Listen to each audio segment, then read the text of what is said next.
What is going on, everybody? It's your boy Chris Evans here with Zero Meter Chasers live here on this Wednesday, August 12th morning here at 9:19 Eastern Standard Time. I want to go live here on this Wednesday as we've done every single morning here for the last couple mornings. Going to kind of cover an active period that we've had, an active overnight setup here.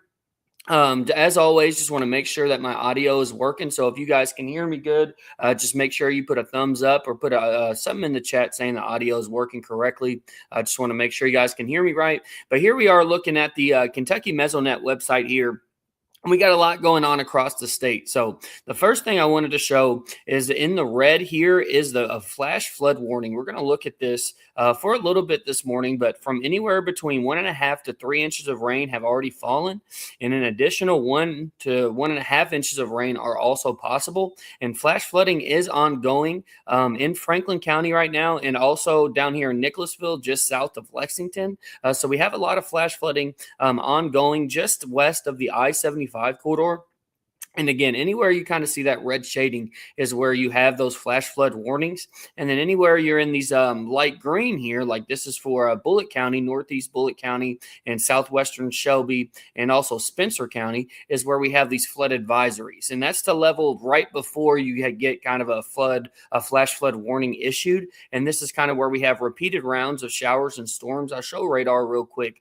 You can see as we look across the eastern part of our state where we still have storms ongoing. And those storms have kind of been ongoing here since about midnight last night. They've kind of continued to go. And if we look here, I wanted to look at the precipitation since midnight, and this is just from our Kentucky Mesonet websites. We'll kind of look at the radar, what the radar has estimated across the entire eastern part of the state here. But you can see our winter now is actually here in Shelby County, where almost 3 inches of rain has fallen. And again, if you look at the camera here on the Kentucky Mesonet website, you can see where the rain has been falling there. And then actually it updated as 3 inches now has fallen here in Franklin County as rain continues to fall out here in far eastern Kentucky. So we had a lot of rain, continue to have rain here in eastern Kentucky. Something else that I wanted to do was look at the heat warning, right? So we still have that heat advisory that it actually got downticked. It was an extreme heat warning. It's now a heat advisory until Friday, until 8 p.m. on Friday. And we could still have those heat indice values up to or approaching 110 degrees out here in far western Kentucky. If we look at the air temperatures across the state, you'll see they're actually tamed down a little bit right now, especially far eastern Kentucky. So what I wanted to do first before we looked at the weather front. So this is looking here along the I-75 corridor in Franklin County.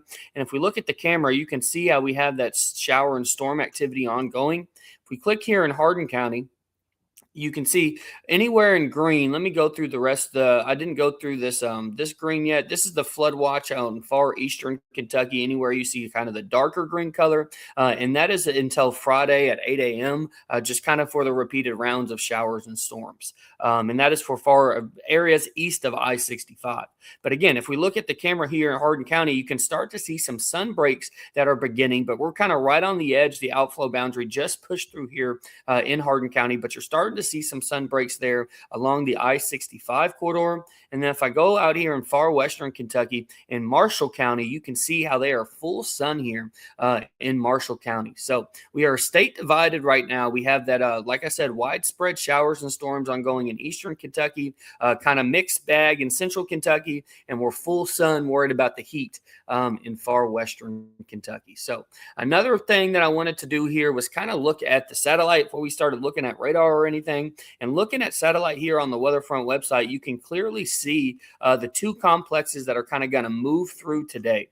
So in red right here is where we kind of have that first complex of storms that have been pushing through the overnight and have continued to just push repeated rounds of showers and storms with anywhere from 3 to 6 inches, locally even higher than 6 inches of rain. We'll look at that here in a second, but this is kind of number one. Okay, I'm going to try and draw a 1 here. Hey, that wasn't that bad. That's a 1. So that's our complex 1. Now, up here in blue, near Iowa and Illinois is our complex number 2 right here. So here's number two. There's a bad two. I'm sorry, but that's the best we're going to get. There's complex number two. And complex number two is going to be moving to the southeast as we get through the day today. So it's already on radar. We'll look at it here in 1 second, but you can see that storm activity that's out here, basically just east of I-65 here in Kentucky. And then we have that second storm activity, second MCS complex that is forming in portions of Illinois. And that's going to be moving southeast as we get through the day today. So I kind of wanted to go through satellite and show that. There's one more way I wanted to do that. Kind of better way to look at it here is looking at our infrared, and that's kind of just looking at our cloud tops here. And you can see how we're kind of getting some elevated or some stronger storms here starting to fire at 9:15 Eastern Standard Time here on your Wednesday morning here in northern Illinois. And again, this looks to track towards central and western Kentucky as we get through the day. And we'll cover that here in this video very quickly. But here in eastern Kentucky, as we get through the morning, you can see how we have that ongoing shower and storm activity. So looking at radar here, I'll kind of zoom in. I'll look at locally here in Kentucky first. You can see, again, that widespread, all these flood, anywhere you see kind of the darker green is that flood advisory that we just looked at. And again, these lighter greens here are those flash flood warnings here just east and along I-75. Sorry, I'm looking at my phone here. There's a new flash flood warning for Frankfort, Shelbyville, and Eminence, Kentucky today. But again, as you can see where all that training of storms kind of occurred, where we still have that storm activity ongoing. If we zoom in a little bit here, the interesting thing, you can see the outflow boundary that is sparked from these storms. So if I kind of zoom it, we'll let it load here 1 second. But once it gets loaded, you can kind of see the outflow boundary that is sparked, gets sparked from Louisville, and that is pushing towards the E-Town area here. And that's going to continue to spark a couple more storms behind this complex here near the Louisville area. So it wouldn't surprise me to see a couple more storms here, but you can see a lot of this is dying off. We're not really worried about any of a severe risk with any of this morning, or just, again, really worried about that flash flooding risk. I'm going to pause this real quick. And we're going to look at all the rain that has fallen. This is radar estimated since last night. And we'll look here, and you can see as this gets loaded, where especially in these flash flood warnings, we have seen just south of Lexington again. I know there are roads that have been closed here in Nicholasville, which is just south of Lexington, but there's 7 inches of rain being estimated on radar just to the west of Lexington. And then if we scroll up here near Frankfort, we have anywhere from 3 to 4 inches of rain, and then just all the way up and down this corridor. I kind of want to zoom out. You can see how it kind of all trained here on a north to south fashion just west of the I-75 corridor. I mean, up here in Indianapolis, we had about 7 inches of rain. Again, I highlighted this area yesterday, and even in our flood advisories down here, we got 1 to 2 inches of rain. So we definitely had some overachievers here along the I-65 corridor. I know we had some heavy rain, nearly 4 inches of rain fell last night near Campbellsville as well. So we had a very active radar last night,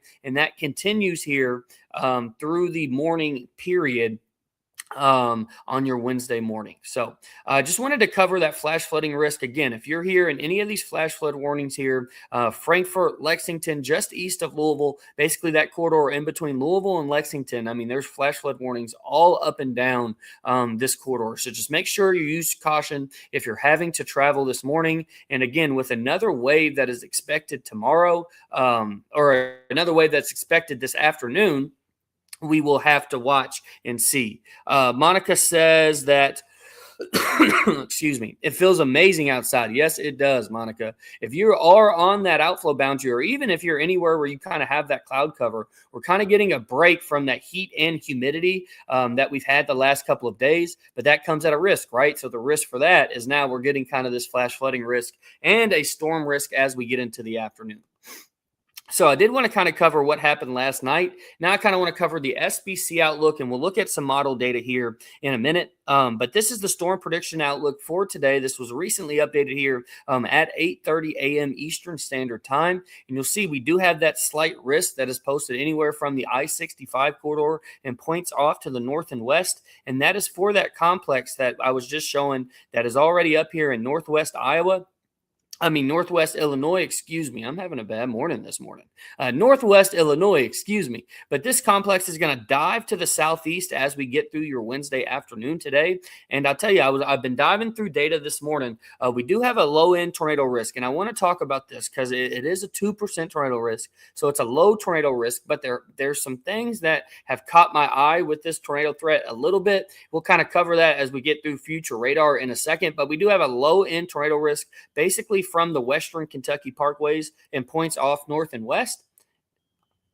And then when we look here, here's your wind risk for today. You can see that 30% wind risk is centered up here in central Illinois, a place that has got hit by a lot of MCS's complexes in the last couple of days. But they have the highest risk for damaging winds today. But you can see how that kind of sags southward as we get through the afternoon and evening on your Wednesday. And we do have that 15% wind risk as we get through your Wednesday afternoon. And then here is the hail risk, and we do have a 5% hail risk. We'll kind of talk about why that hail risk is here today. We did have some reports of some isolated hail yesterday, and it would not surprise me if we've seen any reports of any isolated hail today. So that is kind of our risk for severe weather today. Again, I'll kind of zoom into Kentucky a little bit, kind of give you guys some city names to look at here. We'll go a little bit further. There we go. So here's the zoomed in look. Again, it does go a little bit farther south. It really goes from Bowling Green and points north and west. But I definitely think our better severe risk is going to be along the western Kentucky parkways and points off to the north and west. And again, we'll look at that here in 1 second, but I just wanted to kind of zoom this in. Here's that tornado risk. Again, 2% tornado risk. Again, this is basically along the western Kentucky parkways and north. And then that 15% wind risk is extended all the way down to southern Kentucky. And we do have that low 5% hail risk as we get into the afternoon as well. So this is how I want to do this now. We talk about this a lot when we do these videos, but model data does not handle these setups well at all. The HRRR showed nearly no rain yesterday along the I-65 corridor. Well, if you're along the I-65 corridor, you definitely know we're getting rain. We got rain. Some of us are seeing rain now. So I've been looking through the model data this morning, and I think I've found a model that I think is handling the setup better than most of the other model data. So I did want to show that, and that is the RRFS. So I know I usually show the HRRR when we do these live videos, but I am going to show the RRFS today because I do think that it is initializing right or handling the setup into the afternoon and evening. So here's the RRFS as we get into Wednesday morning here, and you can see how it's showing those storms here along the I-75 corridor, and it even shows a little bit of a renewed convection as we get to about noon. But once we get to noon, it does look like all of this is going to kind of fade out here. But once we get to about 2 p.m. on Wednesday, we're going to have to turn to our attention here in the afternoon up here to Illinois, because that's where we're going to have that damaging complex, that MCS complex that's going to start marching southward. And you can see at 5 p.m. it is sagging south of Indianapolis, and the RRFS even has a couple of possible pop-up storms ahead of it. I'm not too worried about the pop-up storms, but the one thing that I'm very interested in, right? I told you I'm a little we talked about the low 2% tornado risk for today. But you can see how it's kind of a broken line out here in southern Illinois, in far southern Indiana. And if I fast forward this a little bit longer, you can see how, especially out here, western Kentucky, along and west of the I-65 corridor, this might be more of a broken line as we get into Wednesday evening. We'll say that the timing right now looks to be anywhere from 5 to 9 p.m. Model data can run a little bit slow, so I don't want you to say at 7 p.m. shows no storms here. But at 7 p.m. here, you'll see we do have that approaching line of storms here in southern Illinois. This will spark an outflow boundary, I think. So that outflow boundary that we feel this morning kind of brings in that cool air. Just ahead of it, we're going to have an outflow boundary. We'll have to watch to see if we get any cells that can spark just ahead of that outflow boundary, and that can kind of enhance the tornado potential just a little bit. So I am watching that a little bit, since this does look to be more, as it gets to Kentucky, it looks to be more of a broken line, I think. We'll have to watch. Again, if this is more of a organized MCS complex, damaging winds are probably going to be our only threat. But even as we got into yesterday, right, and we had that damaging wind complex in eastern Kentucky, they still had 5, 6, 7 tornado warnings. Man, I hope there are no young kids in the chat because 6-7 would be going crazy. They'd be emoting. They're in school right now. What am I saying? Anyways, again, as we got into yesterday afternoon, we still had a lot of tornado warnings embedded in that MCS. So whether it's kind of discrete or whether it's a line of storms or kind of a mixed bag of storms, I definitely think damaging winds are going to be our primary risk with these, and a low end. I know I've talked about it a little bit, but it's still a low end tornado risk as we get into the afternoon. But I just don't want anybody to be surprised if you get into a tornado warning, especially as we get into the late afternoon to evening time frame. I think in Kentucky, the time frame again looks to be about 3 p.m. to anywhere to 9 p.m. So we'll get back to looking at radar here. Again, this is 6 p.m. You can see that line's kind of approaching. Here it is at 8 p.m. And again, this looks like kind of a broken line as we get into the evening hours here. And I definitely think along the I-65 corridor and points off west are most at risk because of all the widespread rain that's currently ongoing in eastern Kentucky. That's going to work down their instability a little bit. And I think that MCS will work kind of from the Louisville, the I-65 corridor, and points off to the west. So as we get to about 10 p.m., you'll see how this line is going to move south throughout the state. And as we get to midnight, we'll hopefully have all that storm activity out. But again, the RRFS does have some overnight activity. Let me actually go to 6Z. I do not think it had much overnight. It does actually show some overnight activity. So let's show that. So again, it was the 6Z, which was the earlier run today, was a little bit quicker with this. So here's that complex moving in about 9 p.m. But as we get into the overnight hours, you can see how it sparked storms very similar to yesterday, to last night, to where we kind of got those repeated rounds moving north to south in the same general direction. So we'll have to watch that here along the I-65 corridor for any type of overnight flooding threat. And yeah, I am a little bit concerned because that's a signal that we saw yesterday and it did pan out. So as we get into the overnight, this model is kind of highlighting the I-65 corridor. Let's look at the HRRR together real quick. Like I said, it is not handling this setup perfectly. So I don't want you, like right now, you can see how far east it has. This is the brand new 12Z HRRR. You can see how east we have storms as far east as Louisville, and it has most of our storms out here near Lexington. So it's not handling this perfect, but it still will show that complex of storms again as we get to about 5 or 6 p.m. So that's very good model confidence that we'll have a complex of storms pushing in as we get through the mid to late afternoon time frame. And again, I still think model data is a little bit too far east with how we have this widespread convection out here in eastern Kentucky. So I definitely think it'll be a little bit farther west than the HRRR is showing in the afternoon. But yeah, the HRRR is showing that too, kind of just scattered shower and storm development overnight, especially near Louisville. So we'll need to watch that for any of that flash flooding risk. So we'll see. Let's see what the HRRR is showing for total just rainfall. And yeah, that the MCS complex is going to be moving pretty quick. So that should be out of here pretty quick. But again, we'll have to watch any of that overnight convection kind of for that flooding risk where the HRRR is showing anywhere from about 3 to 4 inches of rain overnight as we get into your overnight on Wednesday into your Thursday morning. So I know I covered a lot right there. I have a couple more things I want to show you guys, but right now would be a good time to put any questions that you guys have in the chat, and I will cover those before we end this video. What I wanted to do now was kind of show StormNet and the damaging wind probabilities that StormNet is showing as we get into the afternoon, and we'll kind of show the low-end tornado risk as well, and then we'll show a National Weather Service graphic, and then I will be out of here. But again, if you have any questions right now, it'd be a good time to put those in the chat. So here is StormNet. Again, StormNet is a really good forecasting tool that we use when forecasting for severe weather. This is looking at the damaging wind risk as we get through today. Your timestamp is right here in the middle of the screen. And we can fast forward this throughout the day. And you can see here, as we get through just the next couple of hours, this MCS complex is really going to blow up here in central Illinois. And we're going to have widespread, we already have widespread severe thunderstorm warnings, but we'll have widespread 60 to 70 mile per hour winds. So that's why that 30% damaging wind threat was added from the Storm Prediction Center for today. But as we get into the afternoon, you'll see how this all starts to sag southward. And as we get to about 2 or 3 p.m., this complex is already in Indianapolis. So it'll be a very quick moving complex.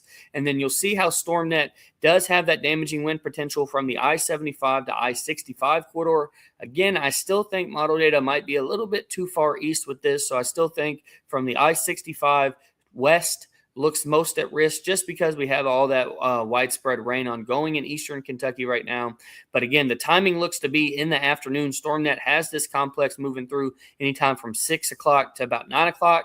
And you can see we have the green, which is about a low to medium confidence and severe thunderstorm wind gusts. So we'll have to see. It's not an overly high signal, and when the sun goes down, I definitely think we'll have some outflow boundaries, but definitely think damaging winds are going to be our primary risk, and then flooding will be the secondary risk, and then an isolated tornado as well.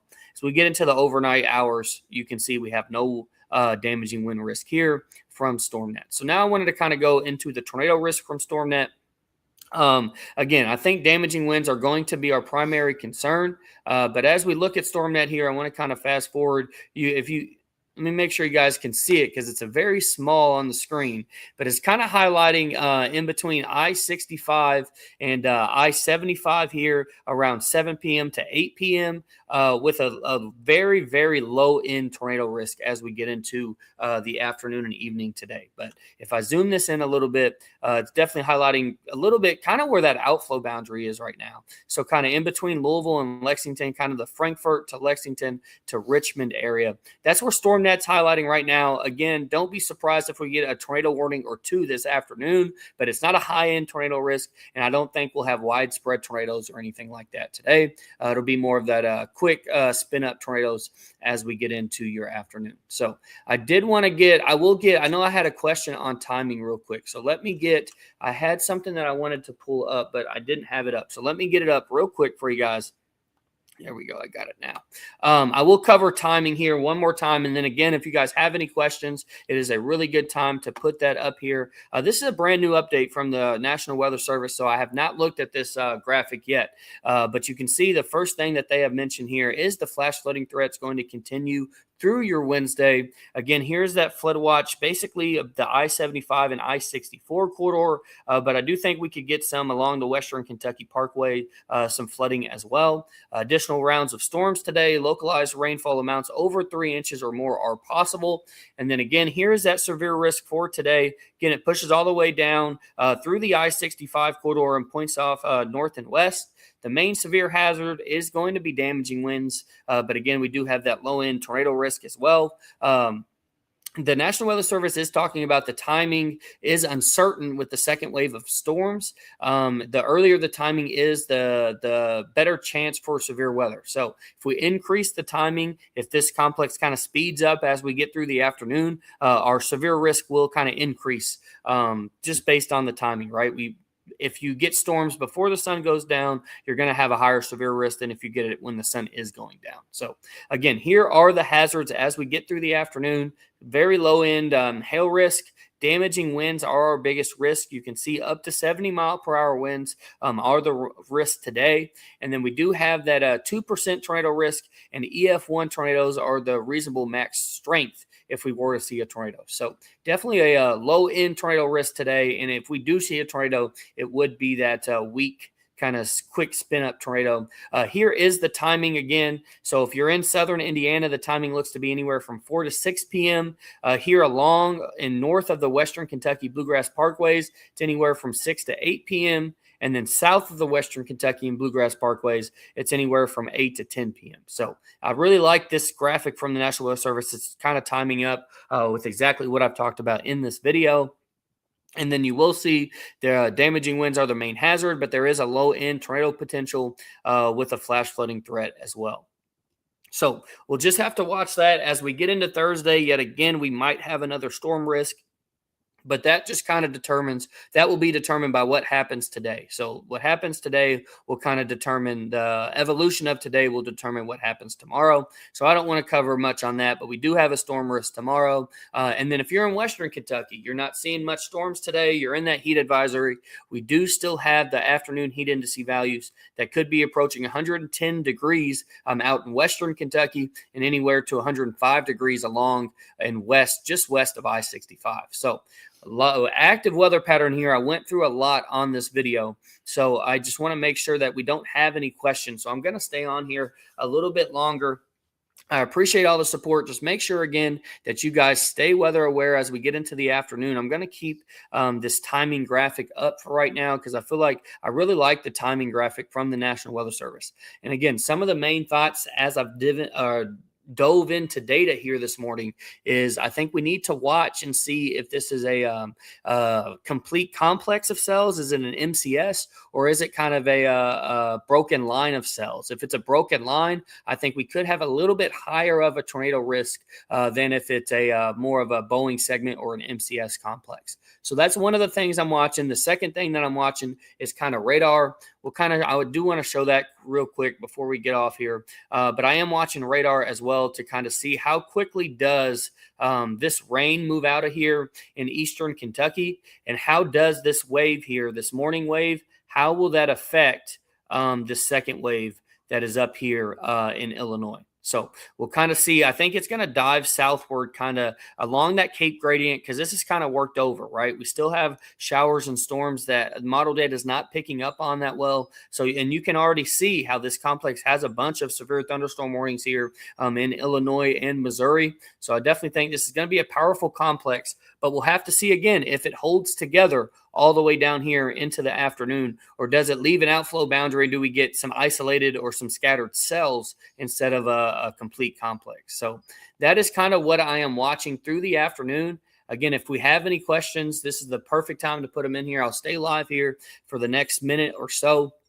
Again, we still have that ongoing flash flooding threat out here in eastern Kentucky, and we'll have to watch that through the afternoon, see how long this wave one will kind of persist. And then the attention will move up here. I want to show you guys, you can already see all these 60-mile-per-hour and damaging wind reports up here in Chicago. And they have a very saturated ground up here as well. So you can see how we already have some damaging wind complexes. This is moving almost directly into Chicago up here. So this is going to be a powerful storm, but I think it'll be more powerful in central Illinois, central Indiana, and then we'll kind of have to see how it looks like as we get into the afternoon. But would not surprise me to get a tornado warning or two as we get into the afternoon. But again, damaging winds are going to be our primary threat in Kentucky as we get through the afternoon on your Wednesday. So that is all I got for you guys. Let me check the chat here. Make sure I did not miss any questions.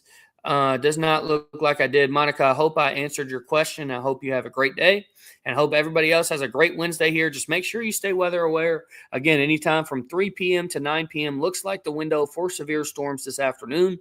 Damaging winds are the primary threat with an isolated tornado risk, and we'll have to continue to watch this flash flooding risk. So, again, I hope we can get out of this pattern. I don't control the weather, and if I did, we'd be having snow every single day. So I hope you guys would agree with that as well. But I hope everybody has a great Wednesday today, and I hope y'all stay weather aware today and have a great day. Thank you, guys.